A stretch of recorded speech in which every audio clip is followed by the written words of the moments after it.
You guys are men, you probably know, like they like the same 5 things over and over. So the YouTube channel is really just my way of bringing people into the kitchen so they can watch me cook what I've been doing forever. She's not cooking. She's opening cans and boxes.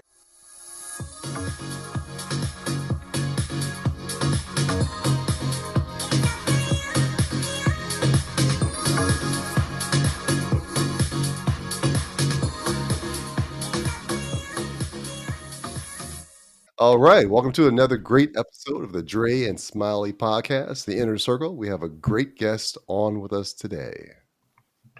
Oh, we have an amazing guest. Her name is Maggie, the substitute teacher. And that's a little misnomer, but we're going to get to that because Maggie is a home cook and she's a girly mom of two boys. She loves to struggle cook social media recipes on her health and wellness journey. Now, when I went to her webpage, her YouTube channel, and you see these scrumdiddlyicious, delicious meals she's creating, I need her to explain to me a little bit about what is this struggle? Because when I'm sitting there looking, I'm like, it doesn't look like you're struggling with all those tasty meals. So please, Maggie, please, first, if you could just tell us about who Maggie is and tell us about how you embarked on this amazing venture of cooking these social media delicatessens. Oh my goodness.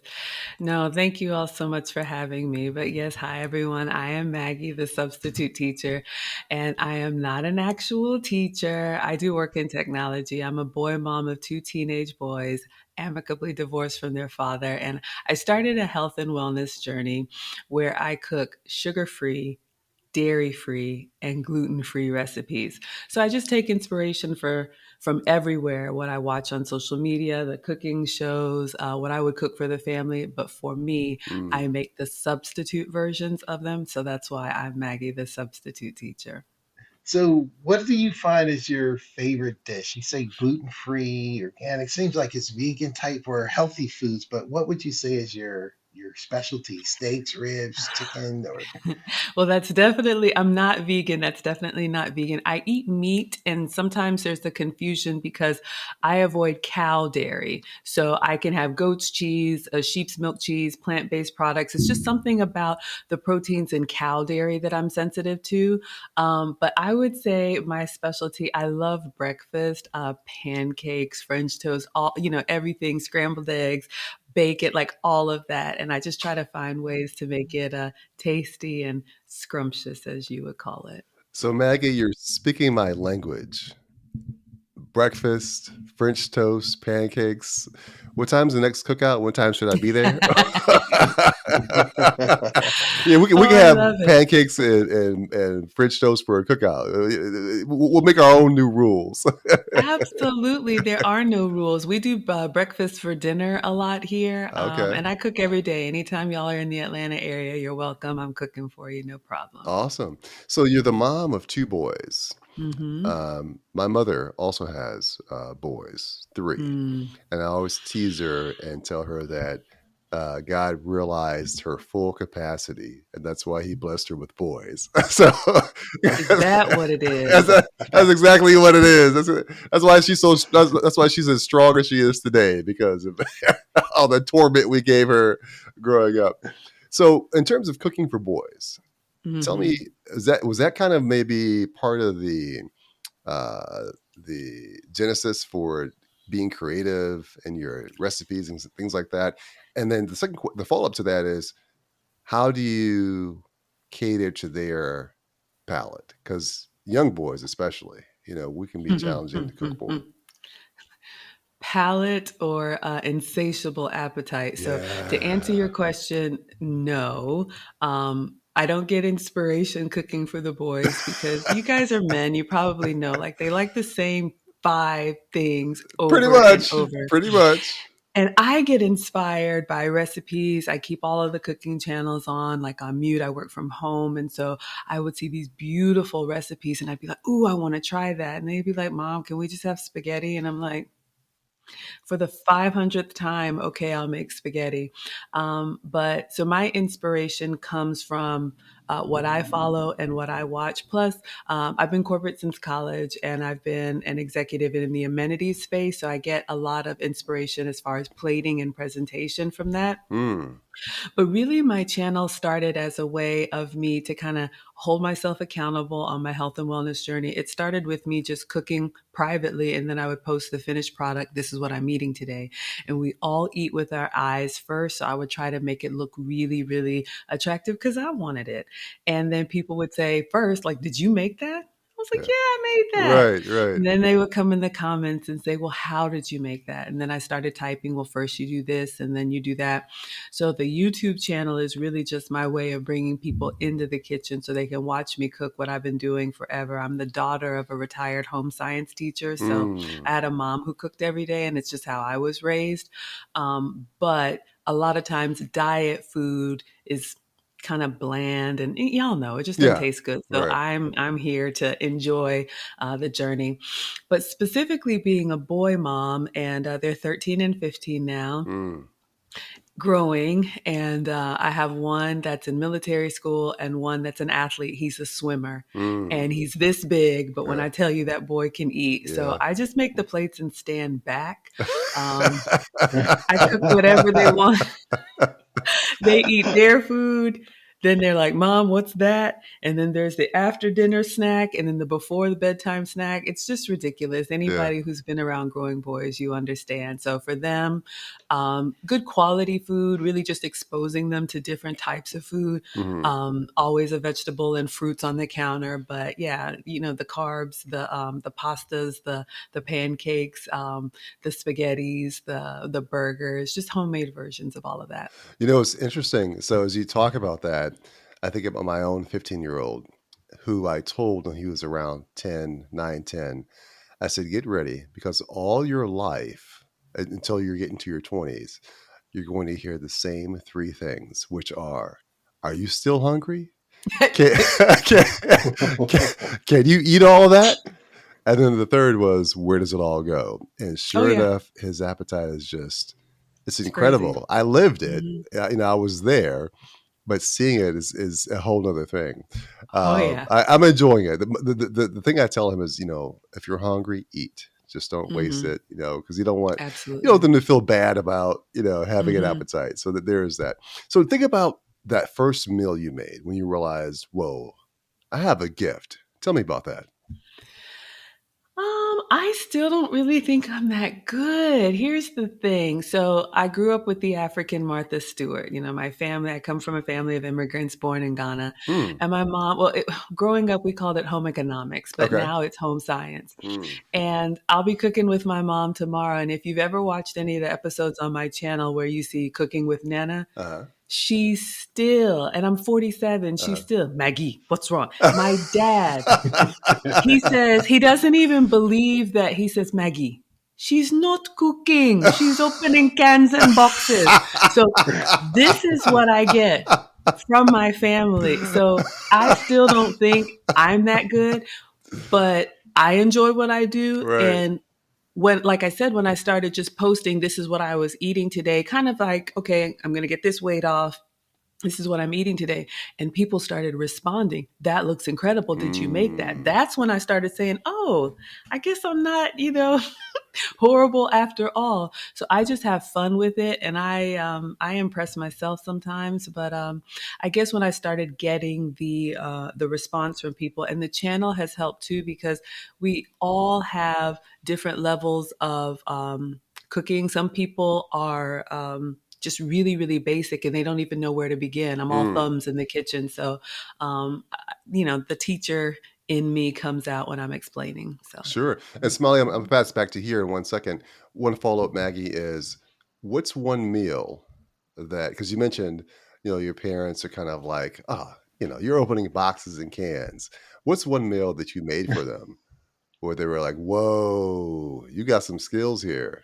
And then Smiley, Yeah, I'll pass it over I to you would after have that. to say jollof rice is very common West African food. It is. Most of the African food is two components. There's a starch and there's a stew. So whether it's like a rice and stew or a plantain and stew or a yam and stew, but Probably jollof rice, which is kind of if you think of a Spanish rice, kind of with the meat and the seasonings all together. I made that once, and I didn't tell my dad because I've been cooking with my mom, and he's like, "Oh, Maggie made this." I waited for him to finish, and I said, "Dad, I made that," and he was like, "Let me get the Pepto," and I was like, "Really?" They keep me humble. Oh man. Yeah, they won't let me be great. So I love your dad. yeah. Oh yeah, me too. Mhm. So the question I have is like, so my mother had two boys as well. I'm the youngest and my brother's the oldest, but my grandmother, unbeknownst to me, he was spending a lot of time with her in the kitchen. Mm. And as we were adults, he invites me over his house and he makes these amazing meals. And I'm like, how did you learn this? He's like, Grandma, we call her grandmother Nanny. Nanny taught me. I was like, she didn't teach me. So my question for you is, are you teaching your sons to cook, or do one of them like it, or do they stand it by your side like, Mom, I want to learn how to make this spaghetti or whatever it is? Absolutely. I mean, I'm very traditional, but I also feel that cooking is a life skill. You should know your way around the kitchen just for some basic things, even though my mom cooks for the family and I cook for the family. But to answer your question, yes. So I've had the boys in the kitchen with me since they were little. I'm also an Airbnb host, and I had a guest who worked for HelloFresh. And so I got them started on those like meal in a boxes where there's the like literally color by number steps, and I would put one over here on this station peeling vegetables and another one over here. But yeah, my oldest, he can make his own ramen bowl. I taught him how to make sushi. Teach them how to make what they like. So usually what I do, as mom, I serve this is what's for dinner, and if they like it, the next time they ask for it, I say, sure, let's make it together. Now, of course, mom, it tastes better when you do it. Yeah. Lazy. They just want me to do it. Right, But right, right. they do know how to cook. They know how to fry eggs, poach eggs, dice, steam, fry, with supervision. But yeah, they can cook. I have a confession because my mother, and when we moved to Florida and I was in my 30s, and Mhm. she's like, all right, I said, Mom, teach me how to cook. And she would get frustrated because I don't multitask well. And I would have to cook one burner, then I cook the next burner. And then she's like, we don't have 4 hours to eat because I would eat whatever I cook once. And then she's like, it always amazed me. She would have the stove, the four burners, the microwave all going at the same time, and it comes out all hot. She's like, I don't want to take a meal and have to re-microwave it because you. So that was my biggest frustration, and she just like, "Urgh." So, do you You're find not that was a alone. challenge? Coordinating is the timing and to get everything to stop at the same time or be ready to eat. Absolutely. And that is definitely a skill that I had to master. I don't even know if I've mastered it. I watched my mom do the same thing, and it was just magically delicious all at the same time. So it just comes with planning and knowing what are the components of the meal, and then knowing which things you can cook in advance. Let's say if you're making a salad, you could put that in the fridge, just have that ready to go. Also, knowing which things can stay warm. So if it's a rice dish or any type of casserole or something that you can cook and then it can just kind of stay warm. I always like to have like the main item hot off the grill. So if I'm doing fish, for example, or a steak or something like that, I'll have the sides already done because I still have to do them kind of time by time, but I do it in reverse order so that when the fish is ready to come out of the skillet, I'm plating and everything's hot and ready. So, Interesting. mhm. So, two questions. One is Mhm. the obvious one. Maggie, the substitute teacher. Tell me about that name. How did that come about? And then we'll go from there. Yeah, I know, I know. So again, I started my YouTube channel. It's only been about a year old, but I've been Okay. cooking for a long time. So when I decided to start this channel, I was talking to my best friend about it and I was thinking something lame Yeah. like cooking with Maggie or Okay. Maggie can cook. That's all I got. I'm not a creative person in that sense. Okay. And he said, nah, you're always doing stuff with these substitutes. Why don't you do something everybody Mm. can relate to, like Maggie, the substitute teacher? And I was like, I'm not a Ah, teacher, but okay. And it stuck and people love it. So that's how I'm Maggie, the substitute teacher. nice. So Hmm. with your social media, Hmm. it's been around for about a year, you mentioned. Hmm. What's the most common question that people have for you about cooking in general? What's the one that just gets repeatedly asked? Um, I don't know if it's repeatedly asked, but the comment that I get a lot is a lot of people don't love it. And I mean, of course, I get questions about how to save money, how to save time, how to meal prep. But when people watch me cook, I'm singing and I'm dancing, and there's a joy about it. And that's just me. I know it's not for everyone, but I'm glad, especially having two boys, I'm glad that I enjoy it. For me, being corporate and having all the responsibilities of life, it's kind of my happy place. So sometimes people ask me, or often people ask me, okay, if I don't love it like you do, what Hmm. can I do? Then I can Mm. give them some basics, for example, to pick two proteins for the week. If it's going to be beef and chicken, just cook those two down and then find different things that you can use with those proteins. So tacos or spaghetti or whatever. And it doesn't have to be fantastic. The kids and the people in my life are like, yeah, just it's all good to us. We don't know what any of that stuff is. So Yeah, yeah. don't put pressure on yourself to love it, because we all have something that we're good at and something that we struggle with. Sure, sure. The next obvious question for me is the balance. So you mentioned that you work full time from home, Mm-hmm. but then you also have social media that you have to create content for. And then Mm-hmm. obviously you have to, cook for the family. So talk about the balance. How do you create that balance? What's the secret to that? So there's no secret. Get up and do it every day. Um, I was very intentional. I mean, of course, there's lots of YouTube channels or content based on all kinds of topics, but I was intentional about cooking because that is something I do every day anyway. So I didn't, for me, creating content is what's for dinner or what do I want to make or what recipe did I see that's full of flavor that I want to try and skinny down, if you will. And I would be doing that anyway, even if I weren't streaming.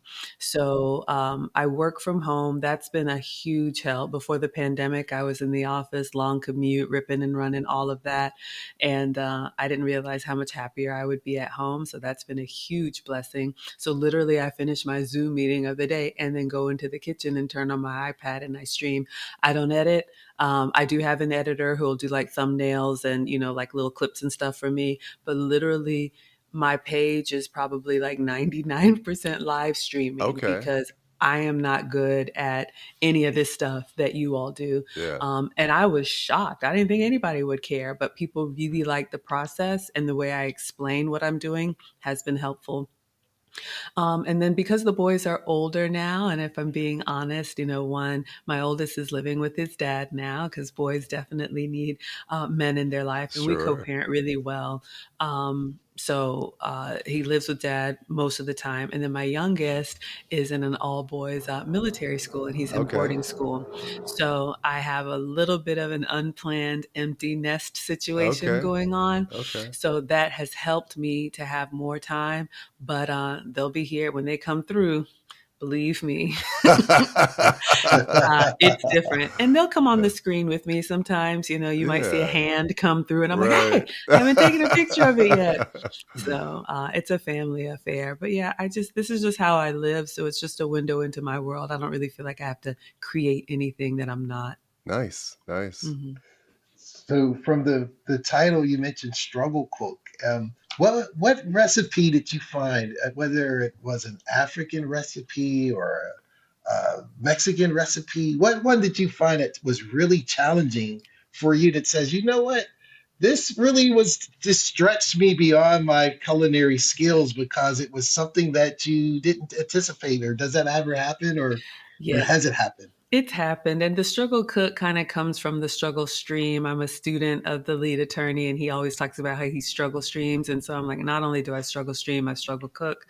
I tried to make a creme brulee, and it's very simple. The ingredients, a lot of French cuisine is very simple, high quality ingredients. However, the technique it's difficult for me. It's like you've got to make sure the eggs are at a certain temperature so that they're creamy enough, but they don't scramble. You got to cook the custard in a water bath, and then trying to take the ramekins out of the water bath with tongs so they don't mess up.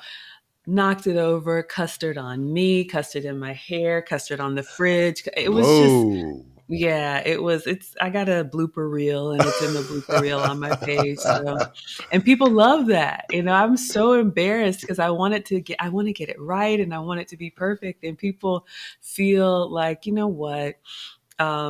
We'll all get there or not. And I think that's one of the things that it's been a surprise for me because watching cooking shows that are recorded, they put the perfect chicken in, they take the perfect chicken out, and then I try to make it. And I'm like, why doesn't mine look like that? And so having people, when I start, there's nothing on the counter. I'm going to the fridge to get ingredients, going to the pantry, and I'm like, all right, let's see how this goes. And they're in there with me. They're like, look at the video again. There's a cutting board there that wasn't there before. And Uh, so it's a community that we've built. So I yeah. love it. Hmm. That's cool. So I'm so glad you mentioned the creme brulee because once again, that's something that it's like you said, it's the ingredients are small, but it's an art. So would you say, with your experience, say as of cooking and making these various recipes, would you say it's 51% art or 51% mechanical? And that's where, like, I just go back to my story with my mom because I'm trying to, if it says point 0.8 of an inch of salt, I'm going exactly to the measurement, I know. and she's throwing stuff in. She's like, no, she doesn't measure anything. She just it was more art for her, whereas me, it was mechanical, and I wanted to be exact. So would you say you lean more to the art or the science, or does it become more art as you get experience? I think the latter. It becomes more art as you get experience. Whenever I make a recipe for the first time, and we call them scholars. My subscribers are scholars because I'm the substitute teacher. That's what they name themselves. I love it. Yeah, we have, oh gosh, we have the scholars, we have a cheat sheet, which is my list of utensils. We have a teacher's wish list, which is, stuff that people buy and send my way.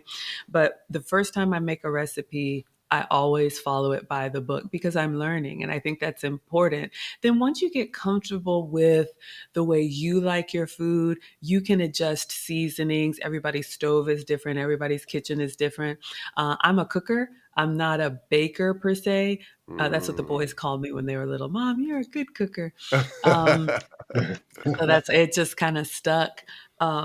But baking, you have to be precise, and it's kind of intimidating for me because Mm, I like to have fun with it. And mm. if it's too technical, I get a little bit anxious and then I want it to be perfect because I'm live streaming it. But, sometimes I'm like, okay, well, we tried and there have been some fails and people love it. But then I'll come back to the next stream and I'm like, all right, we did it their way. This time I'm doing it my way. Yeah, yeah, yeah, yeah. But yeah, it does come with experience. So I would encourage anyone who's learning, and that's what I share, get the basics down, know how to cook and a recipe from each protein, a fish dish, a chicken dish, a beef dish, or whatever you eat, and then experiment as you go. So, Maggie, what's next? So it sounds like you're really enjoying where you are right now. You're able to have the balance that a lot of people, strive for. What's next? Do you plan on having this channel, your social media channels, for the next 20 years? Do you plan on doing all this cooking thing forever and ever? Um, yeah, what's next? Well, there's so much going on. So to answer your question, I mean, I will cook forever, God willing, as long as I'm able. My mom is over 70 and she still makes my dad's plate. So that's just the example that I have, and that's what I plan on doing. I would love to keep my YouTube channel. I've had a few viral moments, and so my channel is getting a lot of exposure. But not from the cooking space. I will always be cooking. I was invited to do a cooking collab. And then after the cooking collab, I was invited to a podcast, a live podcast that I didn't know what the topic was and I didn't know who was going to be there. And it was about relationships. And because I'm very traditional and I don't really think it's anything that mind blowing, I said a few things that got clipped and went viral about just traditional roles in men and women. And so I'm now doing consults with younger women who maybe didn't have this example because I'm old enough to have life experience, but young enough to be relatable. I do Mm, have a cookbook. It's a digital ebook, so you can get the recipe, and then there's a video of me actually making it. I've been asked to do speaking engagements. Let's see, the consults. We're going on a cruise. We're going to have a Maggie meetup in the fall.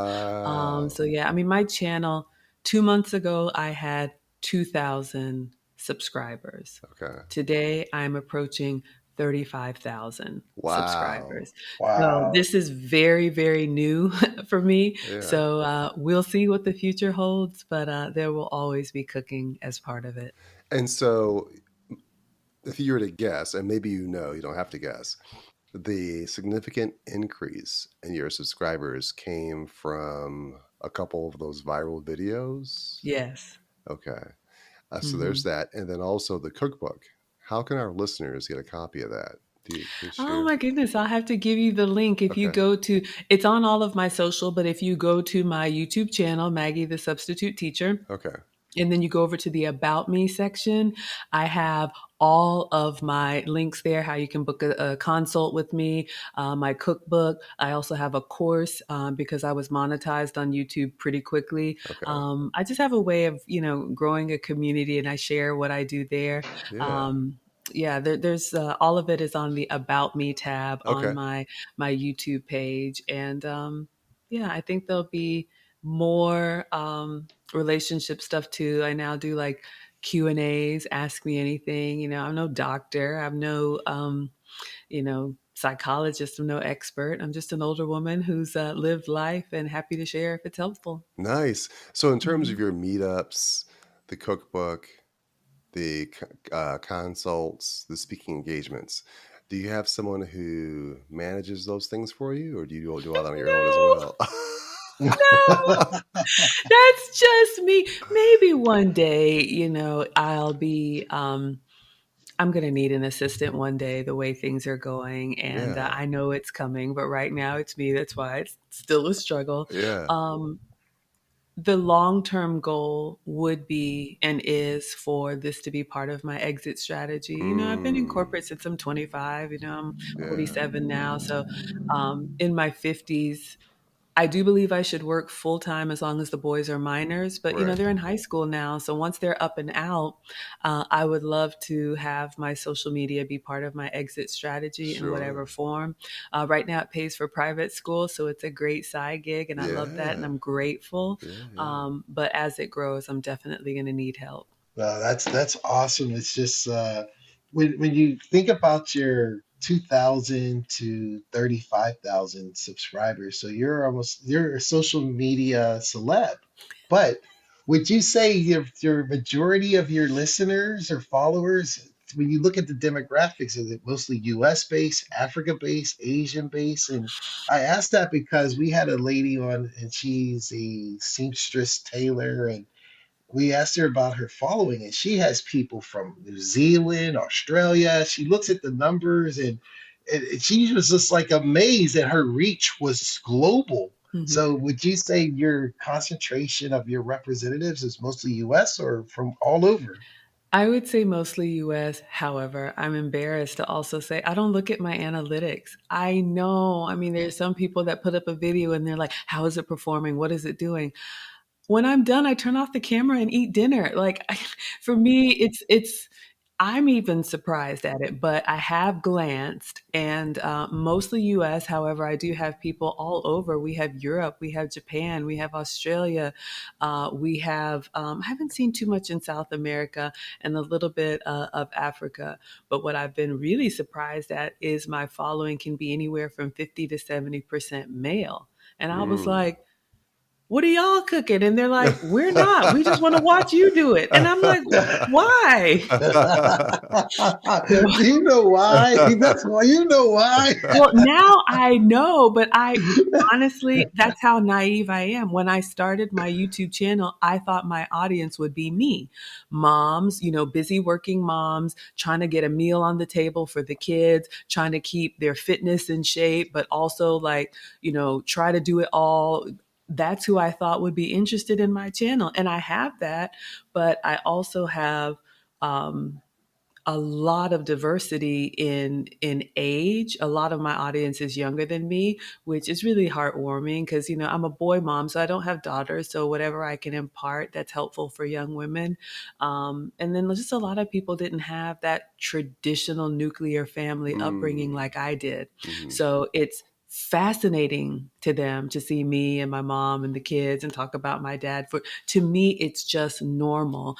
So I'm at a point in my social media fame, which I am not famous, but I'm really trying to, I wouldn't say rebrand, but make sure that I address everybody who's found me, because the community that I had just a couple of months ago were all here for the snacks, right? And we were just doing food stuff and it was great. Then these relationship clips went viral and people were like, oh my gosh, tell us more about this. So I've had this influx of people who are now asking for relationship advice. And I'm like, Wow. mm, I have a cooking channel, but okay, I mean, I'll tell people I was married at 25 and married my college boyfriend, was married for 10 years and loved being married. But I got caught up in that modern woman mindset Mm. and thought, I could do everything a man can do. And, that doesn't last over the long run. So Mm. two boys from the marriage, and I don't regret it. It's amicable. But since then, it ended in divorce after 10 years. Mm. And then since then, I've been in a long term relationship with a very traditional man Mhm. who says what his expectations are, and you either get on the program or you don't. And so Mm. for me, knowing that I didn't want the burden on me until I'm 65, I've had to do a lot of work to refine, work on my femininity, Mm. work on my speaking, just all of that. And I'm so much happier, but it was just my personal journey that I was doing for my own reasons. And when Mm. I started sharing that part of it, all of these people started coming and looking for Yeah. more and more and more. So now I'm like, shucks, like, what did I do? But I am coming out with a femininity course, based because I've done a Wow. lot of work to refine for my own personal reasons. But what I'm realizing is that not only is there an appetite for food recipes, there's also an appetite for the way a woman should carry herself, Mm. the way a woman should respect a man, Mm. traditional roles. And we are not equal, we Mhm. are equally valued, but I think we're very different. And I think it's beautiful when we're together. Mm. So I'm starting to talk a lot more about that and cook. Nice. I love how they both come together because you know what they're and I think also what is so cool is you said you're going to cook every day, so you just turn on the camera and you live stream. I didn't realize it was live stream, no editing, which is so real. It's like Mhm. reality streaming because it's all there Mhm. I'm sorry about the background, but yeah, Welcome. it's just all there. That's just amazing. So, Mhm. Yeah. one last question that I have is, as Dre mentioned, what's next in the social media and all that different things. But if you had a chance to say, all right, I'm gonna focus all on the food or all on the relationship, or maybe you're a swimmer and you like to swim, or there was something you did, or you like to, I don't know, what would be another sort of thing? You got relationships, you got food. What would be if someone says, here, you have infinite time, what would you do with social media on? And just something like your hobby, or because what I thought was so cool is you said you were on a channel or you were on a pod and you said something about relationship and it just took off and it's like it wasn't even conscious. It was just subconscious, and something in the universe said, "We need this," and people need that information, and they gravitated towards that one thing. And what's something that if you wanted it to go viral, I wanted to go viral because I have this amazing garden, or I wanted to go viral because I make this amazing I don't know. I work on a body. I have a hobby car of the Porsche that I've been rehabbing. What is that something that's, or maybe it's your Airbnb. Who Oh, knows? goodness. I know. And it's kind of confusing because there's so many facets of Maggie, but on that relationship podcast, again, I didn't know the topic, I didn't know the people, but it was about relationships. And the conversation always, when it devolves just into this contentious, everybody's standing on their square. And I'm like, why is everybody so angry about, women this and men this? And being a boy mom, I have just seen the way that you don't know unless you've experienced it, how boys go through phases in life. And what I said that went viral, it's now got over 2 million views. It's pinned on my Instagram as well. I said, I think men do a much better job of checking each other because men see themselves in younger men. Women see themselves as younger women. Mhm. And to me, it was this part of this 2 hour conversation. People were speaking. I was trying to land the plane. The men that I've talked to in my life, especially when the boys are running amok and I'm thinking, what is wrong with them? Do I need to get them tested? They're like, no, mom, it's okay. I played with matches. I set the backyard on fire. I did all that. And I'm a VP now, right? So I'm Right, like, right. okay, men can compartmentalize the phases of life. Women, myself included, I still sometimes feel like I'm forever 16. I try to be mature and whatnot. So that's the clip that went viral. So to Mm. answer your question, I always say I'm a small town girl with big dreams. And what I would love to do is be like a travel blogger and food blogger. Mm. I would love, like tonight, I'm doing a stream and it's a dining documentary. I went to a steakhouse in Atlanta and I've always just taken pictures and people really like my storytelling. So I'm going to describe the whole dining experience.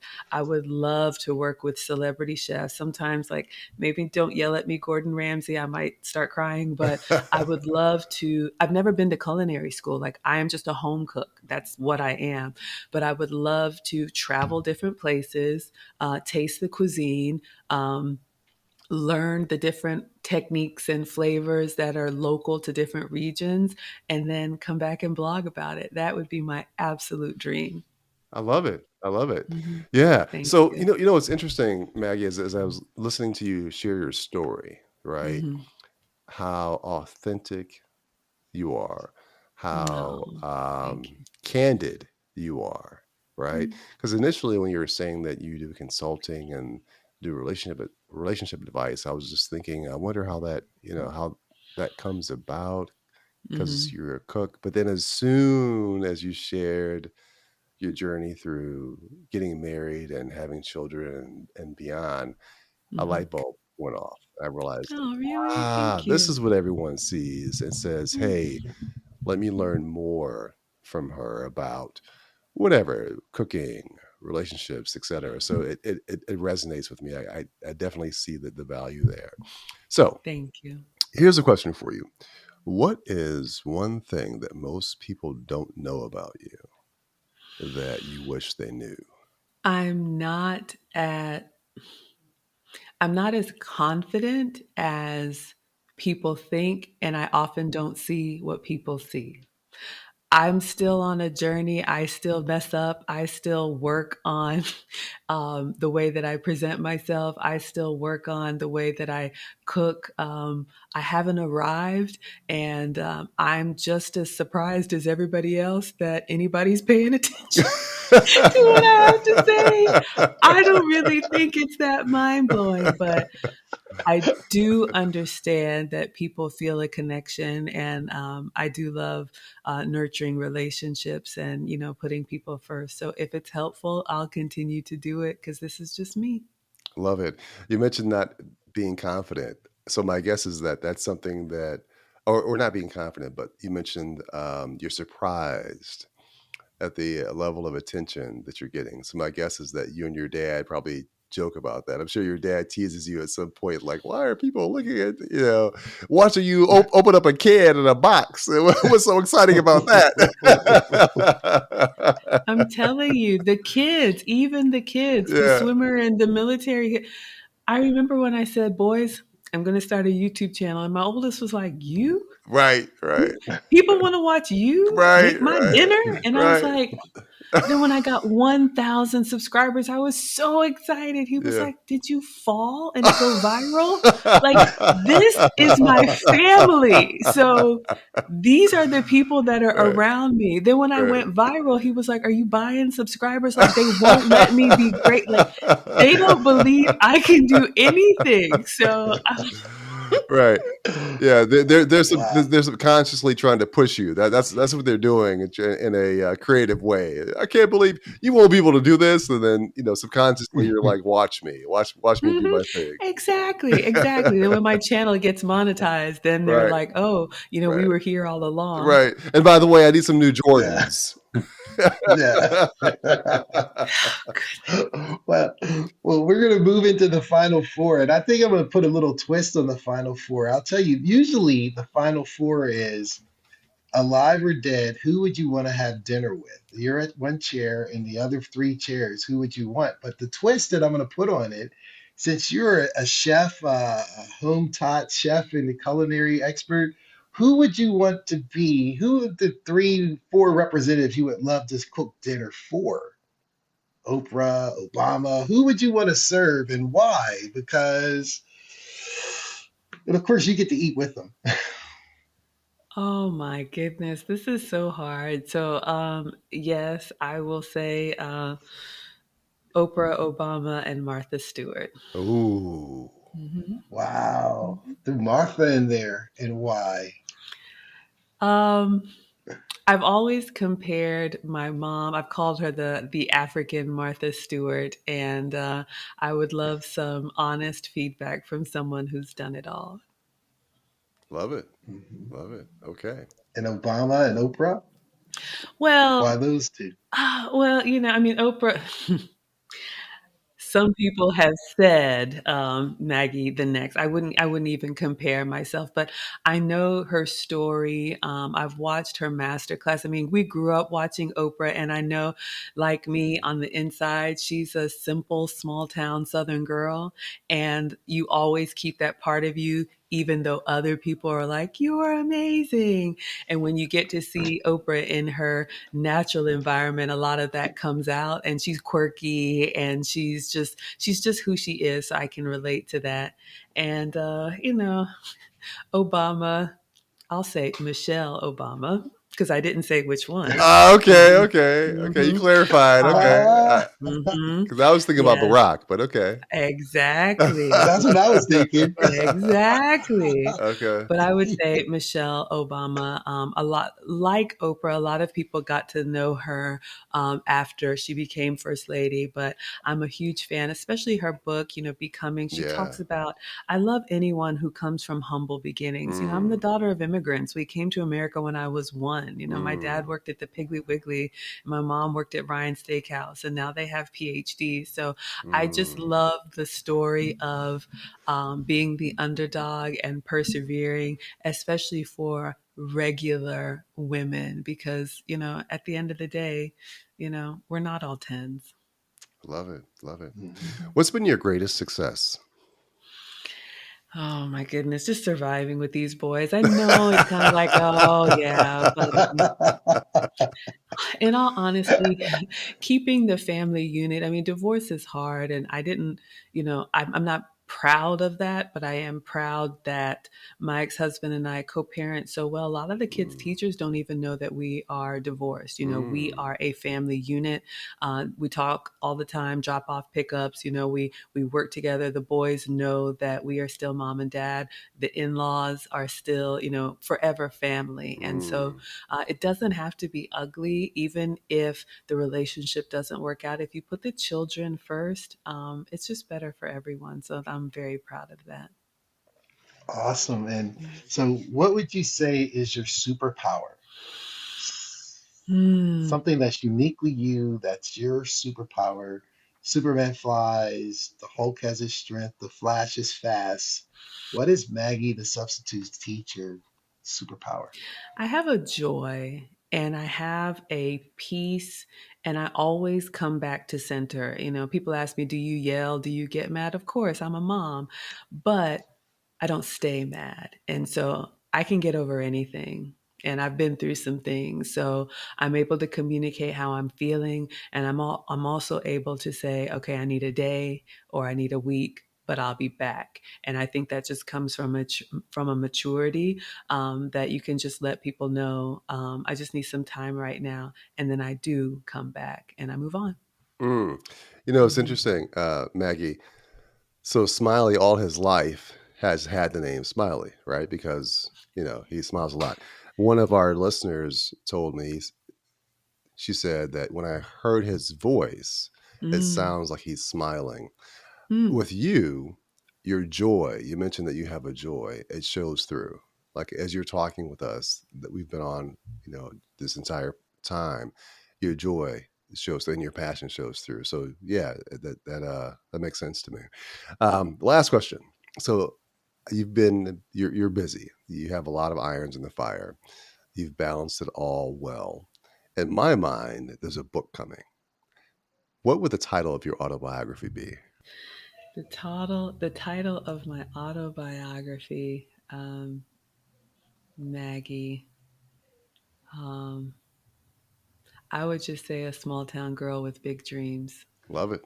Love it. Wow, Maggie, the substitute teacher with big dreams and small, coming from a small town. Hmm. We really appreciate you being here.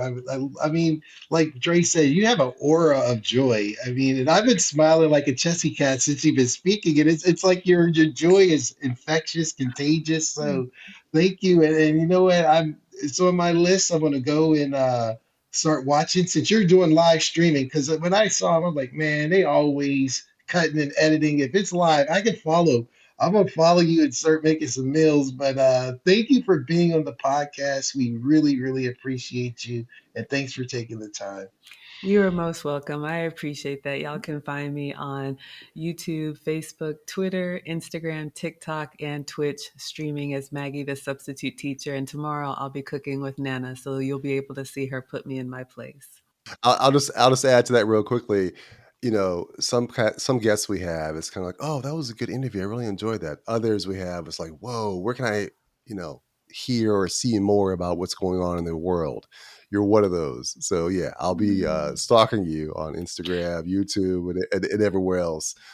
Much success to you going forward. Thank you. Thank you so much. And there's always something. I'm figuring it out as I go. I do stream every day. So tonight I'll be doing a dining documentary and tomorrow I'll be cooking. So it'll be a little bit of a hodgepodge, sometimes food, sometimes relationship, but I'm there every day and I appreciate it.